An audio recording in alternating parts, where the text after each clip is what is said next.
मित्रों, प्लीज संस्कृत से चैनल में आप सभी का हार्दिक स्वागत एवं अभिनंदन करती हूँ। आशा करती हूँ कि आप सभी स्वस्थ होंगे, मस्त होंगे और अपनी परीक्षा की तैयारी में पूरी तत्परता के साथ लीन होंगे। ईश्वर आपको सफल करे, सफल ही नहीं आपको आपके लक्ष्य तक पहुँचाए। आपका जो लक्ष्य है कि आप जिस किसी स्कूल में, जिस सरकारी स्कूल में आप अध्यापक बनना चाहते हैं, वहाँ तक आपको ईश्वर पहुँचाए। ऐसी शुभकामना के साथ आज की प्रैक्टिस सेट की शुरुआत करते हैं। प्रैक्टिस सेट शुरू करने से पहले आपसे छोटा सा अनुरोध है कि चैनल को लाइक, सब्सक्राइब एवं शेयर अवश्य करिएगा ताकि मेरा भी मनोबल बढ़े और हम आपको और अच्छे प्रश्नों को दे सकें। तो चलिए आज हम लोग प्रश्नों को देखते हैं। आज के जो प्रश्न हैं वो पद्यांश और बाकी पेडागोजी, व्याकरण, मतलब पूरी तरीके से एक मॉडल पेपर के रूप में आपको ये दिया जा रहा है। तो यदि आपको लाभ हो तो इसको शेयर अवश्य करिएगा। तो चलिए हम लोग प्रश्नों पर आते हैं। देखिए, पहला प्रश्न कह रहा है कि निम्नलिखित पद्य को पढ़कर 1 से 5 तक के प्रश्नों के उत्तर दीजिए। इस टाइप का पहला टाइप ये होता है जो आपके प्रश्न पत्र में देखने को मिलता है, जो अभ्यर्थी सेकेंड लैंग्वेज के रूप में संस्कृत चुने होते हैं या हिंदी जिनका रहता है। तो आपको इन प्रश्नों को करने से पहले आपको ये पांचों प्रश्न पढ़ लेना चाहिए।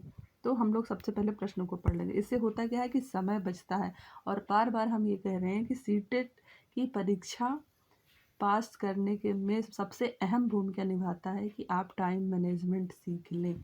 आपको प्रश्न पत्र कितनी स्मार्ट तरीके से इतनी जल्दी हल करना है, क्योंकि आपके पास जो समय होता है ना, उस समय में सबसे ज़्यादा आपका सीडीपी समय लेता है। सीडीपी इसलिए लेता है क्योंकि दो दो ऑप्शन आपको सही लगते हैं।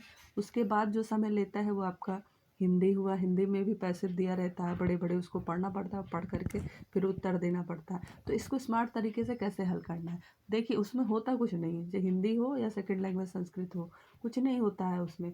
सिर्फ आप हमारा समय वहाँ पर बहुत ज़्यादा चला जाता है। क्यों चला जाता है? क्योंकि हमको ये टेक्निक नहीं पता होती। सबसे पहले हमको प्रश्न को पढ़ लेना चाहिए, उससे संबंधित जितने प्रश्न हैं उसको पढ़ लेना चाहिए और जो उत्तर व्याकरण के, जो प्रश्न व्याकरण से संबंधित हो उसको वहीं हल कर लेना चाहिए, क्योंकि व्याकरण के प्रश्न तो पैराग्राफ में मिलेगा नहीं। उसके बाद जो प्रश्न बच रहे हैं उसको माइंड में रखते हुए तब हमको पैराग्राफ पढ़ना चाहिए। और जैसे ही किसी का प्रश्न का उत्तर मिल जाए वैसे पहले हमें उत्तर पे टिक कर लेना है। उसके बाद फिर आगे के उत्तर को खुद, कभी कभी होता क्या है ना कि 20, मान लीजिए आधे पेज में पूरा पैराग्राफ दिया गया है और उत्तर आपको 2 ही 4 लाइन में होता है, तो आपका जो नीचे का पैराग्राफ है उसमें आप समय क्यों बर्बाद करेंगे? फिर आप अपना आगे का पेपर सॉल्व करिए, क्योंकि भाई टाइम है तो टाइम पे पेपर ख़त्म भी तो करना है आपको। चलिए फिर हम लोग बहुत ज़्यादा इस पर चर्चा नहीं करेंगे और आई होप आप समझ गए होंगे। तो हम लोग चले प्रश्न देखते हैं। उपर्युक्त पद्य किस कवि से संबद्ध है? तो जो पद्य दिया गया है वो किस कवि से संबंध है, इसको आपको पढ़ना पड़ेगा तब हल कर पाएंगे। फिर कहा उपर्युक्त श्लोक में किसकी विशेषता बताई गई, ये भी आपको इस पर पद्य पढ़ेंगे फिर आपको आएगा। कौन से आभूषण कभी नष्ट नहीं होते, ये भी आपको ऊपर पद्य पढ़ने पर आपको उत्तर मिलेगा। अब चौथा कह रहा है इस श्लोक में कौन सा छंद है ना, तो ये भी आपको तभी मिलेगा जब आप ऊपर का पढ़ेंगे। अब देखिए पांचवा प्रश्न क्या कह रहा है, संस्कृत शब्द में धातु प्रत्यय बताइए। अब संस्कृत शब्द में क्या धातु है, क्या प्रत्यय है, ये आप कभी भी उस पद्य को चाहे 10 बार, चाहे 100 बार, चाहे 1000 बार पढ़ लेंगे तब भी आप ये नहीं बता पाएंगे, क्योंकि वहाँ किसी भी लाइन में ये नहीं लिखा होगा कि ये उपसर्ग है, ये धातु, ये प्रत्यय। तो इसका नॉलेज आपको होगा, व्याकरण का नॉलेज आपको होगा, तभी आप इस प्रश्न को हल कर पाएंगे। और आपको थोड़ा बहुत नॉर्मल चीज़ें आती ही हैं, ऐसा मैं मानती हूँ। अगर आपने भाषा के रूप में संस्कृत चुना है सेकेंड लैंग्वेज के रूप में, तो आपको जनरल नॉलेज होगा संस्कृत का। तो यहाँ पर देखिए इस प्रश्न को यहीं हल कर लेना है। तो यहाँ देखिए दिया गया है सम उपसर्ग क्रिय धातु टाप प्रत्यय अथवा सम उपसर्ग क्रिय धातु ल्यप प्रत्यय धनटाप, फिर कहा सम उपसर्ग क्रिय धातु यत धनटाप। तो इन चारों में कौन सा ऑप्शन सही होगा? इसमें जो आपका ऑप्शन सही होगा वो पहला होगा। संस्कृत शब्द बनता है सम उपसर्ग क्रिय धातु और कत प्रत्यय से, लेकिन ये संस्कृता है, स्त्रीलिंग में कर दिया गया है इसको, तो इसलिए स्त्रीलिंग में करने के लिए किसी के आगे टाप प्रत्यय लगा देते हैं। तो आपका ऑप्शन नंबर ए सही हो जाएगा। देखिए पांचवा आपका हल हो गया। अब 4 प्रश्न जो बच्चे हैं छंद और ये आपको ऊपर अब श्लोक पढ़ना है ना। तो ऊपर श्लोक पढ़िए, केयूराणि न भूषन्ति पुरुषं हारा न चन्द्रोज्ज्वला न स्नानं न विलेपनं न कुसुमं नालङ्कृता मूर्धजा। वाणिज्यासमलङ्करोति पुरुषं या संस्कृता धार्यते। अब यहीं पर रुक जाइए, आगे देखिए कि अभी पूछा गया था श्लोक में उपर्युक्त श्लोक में किसकी विशेषता बताई गई है। अब देखिए इसी लाइन में दिया गया है, वाणिज्यासमलङ्करोति पुरुषं या संस्कृता, किसकी विशेषता बताई जा रही है, बताइए किसकी विशेषता बताई जा रही है इसमें। तो वाणे क्या किसकी, ना आभूषण की बताई जा रही है, ना पुरुष की, और ना ही कुसुम की, किसकी बताई जा रही है, आपको वाणी की विशेषता बताई जा रही है। ऑप्शन नंबर डी सही होगा।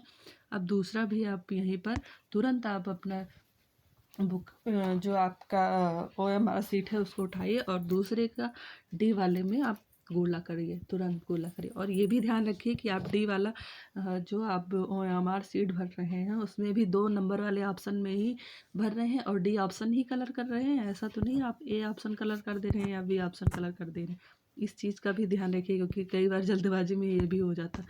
अब देखिए दूसरा आपका हल हो गया इसी लाइन में, ठीक है। अब पहला पूछा उपर्युक्त पद में कौन सा श्लोक है, प्रयुक्त पद किसका भी से संबंधित। अब ये भी देखिए श्लोक में नहीं दिया गया, लेकिन श्लोक पढ़ लिए तो आपको इतना मोटा मोटा पता हो गया कि जो है ये श्लोक किसकी है, भर्तृहरि की है। अगर आप थोड़ा बहुत पढ़े होंगे, मतलब कुछ ऐसे कवि हैं, अगर इसकी शॉर्ट ट्रिक बताएं तो कुछ ऐसे कवि हैं जैसे कालिदास हुए, भारवी हुए, भर्तृहरि हुए, या पद्य कोई दिया गया है तो बाणभट्ट हुए।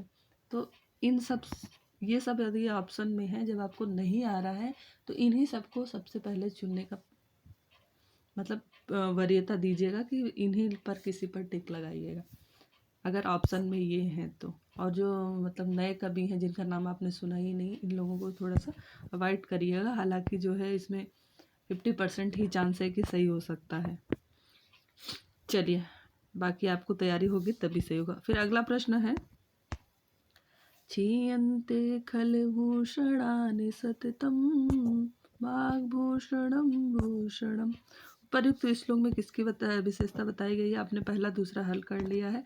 तीसरा कह रहा है कौन सा आभूषण कभी नष्ट नहीं होता। देखिए इसे क्षीयन्ते खलभूषणानि सततं वाग्भूषणम भूषणम, कह रहा है कि सभी जो आभूषण होते हैं वो नष्ट हो जाते हैं। और यहाँ पूछा गया कौन सा आभूषण नहीं नष्ट होता है, तो क्या नहीं नष्ट होता, सुसंस्कृत जो वाणी है वो कभी नष्ट नहीं होती। ऑप्शन नंबर बी आपका सही हो जाएगा। अब आपने पांचवा हल कर लिया था, अब एक श्लोक आपका बच रहा है चौथा। उपर्युक्त श्लोक में कौन सा छंद है। अब छंद का भी सामान्य जानकारी होगी आपको तो आप कर पाएंगे, वरना नहीं कर पाएंगे। क्यों नहीं कर पाएंगे, क्योंकि भाई देखिए यहाँ पे छंद लिखा नहीं है।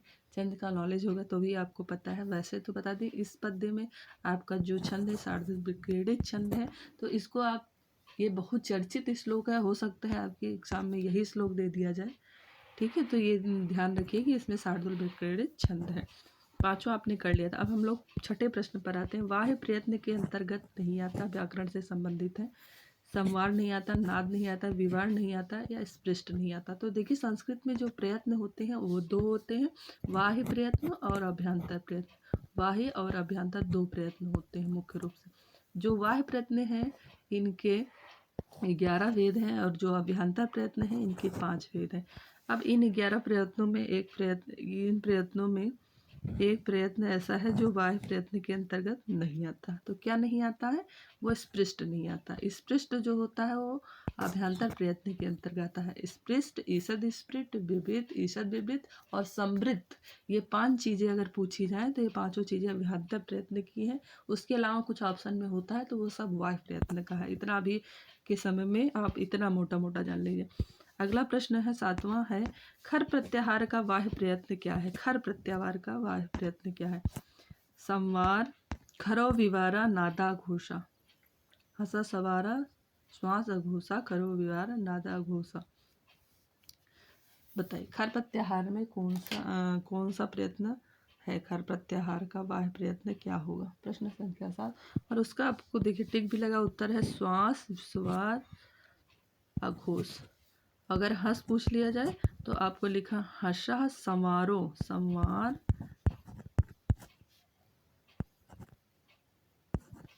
नाद और घोष। ये पहला वाला ऑप्शन अगर हो जाएगा।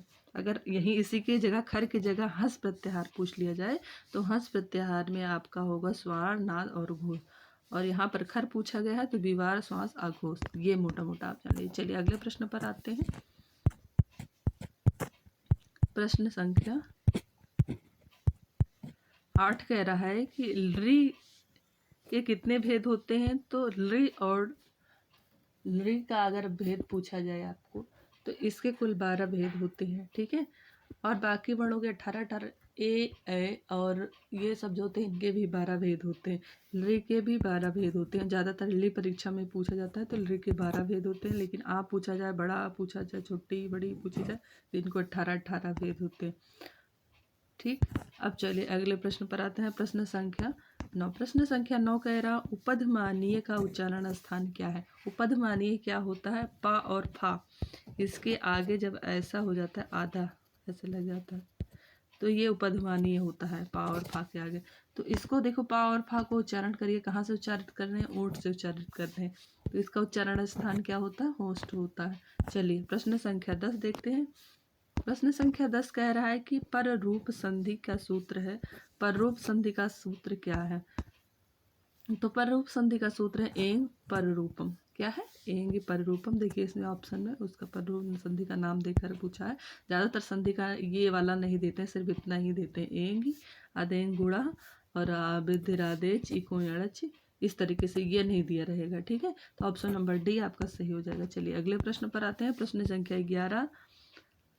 षणिंजय का संधि विच्छेद कीजिए। तो षणिंजय होगा, षणिंजय होगा, षणिंजय होगा या षणिंजय, षणिंजय होगा। तो ऑप्शन नंबर सी आपका सही हो जाएगा। अगर ये संधि पूछी जाए कि कौन सी संधि है तो जस्ट संधि है आपकी ये।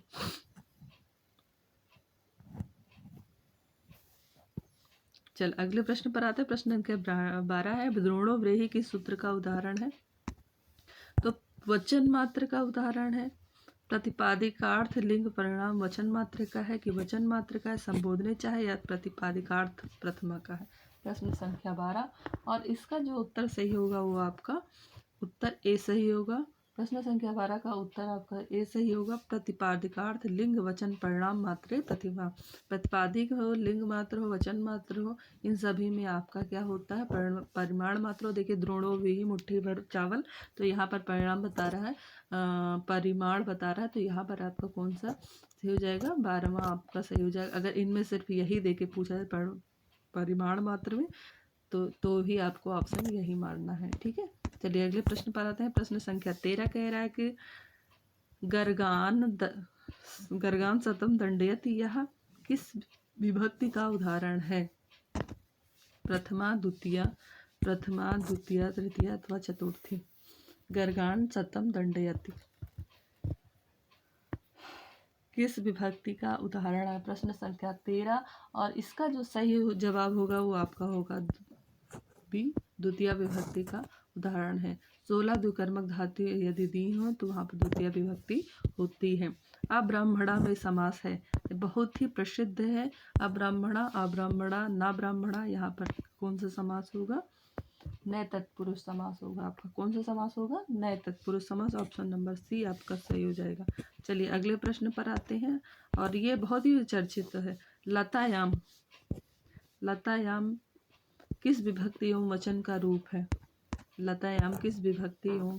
लतायाम, मालायाम, मूसिकायाम, चटकायाम, अजायाम, इन सब में पूछा जाए, इसके लतायाम की जगह ये सब भी पूछा जाता है, मूसिकायाम, या इसकी जगह हो चटकायाम, मूसिकायाम, ये सब यदि इस टाइप से पूछा जा रहा है और पूछा जा रहा है कौन सी विभक्ति है, तो ये सभी सप्तमी विभक्ति का